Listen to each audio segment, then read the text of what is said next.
జిల్లాలో వంగవీటి రంగ 37వ వర్ధంతి కార్యక్రమం జరిగింది. ఈ కార్యక్రమంలో పాల్గొన్న గోపాలపురం ఎమ్మెల్యే మద్దిపాటి వెంకటరాజు వంగవీటి విగ్రహానికి పూలమాల వేసి నివాళులర్పించారు. రంగా చరిత్ర చూస్తే బడుగు బలహీన వర్గాల పక్షాన నిలిచిన నాయకుడిగా నిలుస్తారని వెంకటరాజు చెప్పారు. నిత్యం పోరాటాలతో పేదల సమస్యలను పరిష్కరిస్తూ ముందుకు సాగిన నాయకుడిని ఎమ్మెల్యే వెంకటరాజు కొనియాడారు.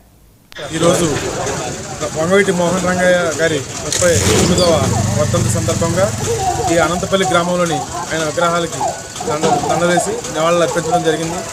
ఒక వ్యక్తి 100 సంవత్సరాలు బతికిన అవసరం లేదు, ఆయన చేసిన మంచి పనులే 100 తరాలకి దిక్సూచిని చూసిస్తానడానికి నిదర్శనం వంగవీటి మోహన్ రంగయ్య గారు. ఆయన పేద బడుగు బలహీన వర్గాలకి ఎంతో అండగా నిలబడిన వ్యక్తి వంగవీటి మోహన్ రంగయ్య గారు.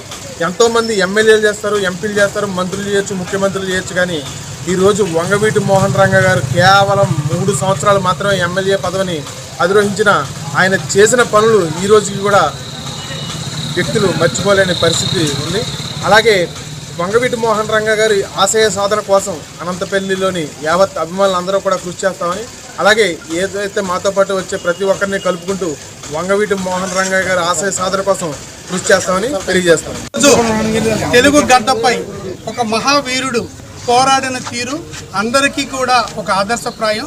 ఆయన జీవితాన్ని ఒకసారి దగ్గరగా పరిశీలిస్తే బలవంతుల సమూహానికి నాయకుడు కాదు ఆయన, బలహీనుల సమూహానికి, బలహీనుల సామాన్యులకి అండగా ఒక ధైర్యంగా ఆ సమూహానికి ఒక నాయకత్వం వహించి ఒక సింహంలాగా పోరాడిన ఒక పోరాట యోధుడి యొక్క గాథ. ఈ రోజున ఆయన యొక్క వర్ధంతి సందర్భంగా వారిని గుర్తు చేసుకుంటూ వారికి ఘన నివాళులు అర్పిస్తూ ఏదైతే నిత్యం పోరాటంగా ఉన్న ఈ సమాజంలో బలహీనుల పక్షాన పోరాడే విధంగా, బలహీనుల పక్షాన నిలబడే విధంగా ఒక మంచి పరిపాలన అందిస్తున్న ఎన్డీఏ కూటమికి అందరి సహకారంతో దిగ్విజయంగా సంవత్సరన్నర కాలం పూర్తి చేసుకుని భవిష్యత్తులో కూడా వారి ఆశయాలకి, వారి యొక్క ఆలోచనలకి, వారి యొక్క సంకల్పానికి, వారి యొక్క లక్ష్య సాధనకు దిశగా ఈ పాలన సాగుతుందని తెలియజేసుకుంటూ మరొకసారి రంగా గారి అభిమానులకు కూడా వారి యొక్క ఆశయాలను ముందుకు తీసుకెళ్తున్న ప్రతి ఒక్కరికి కూడా కృతజ్ఞతలు, ధన్యవాదాలు తెలియజేసుకుంటూ రైట్ కివి బులెటిన్ అప్డేట్స్ కొనసాగుతూనే ఉంటాయి, చూస్తూనే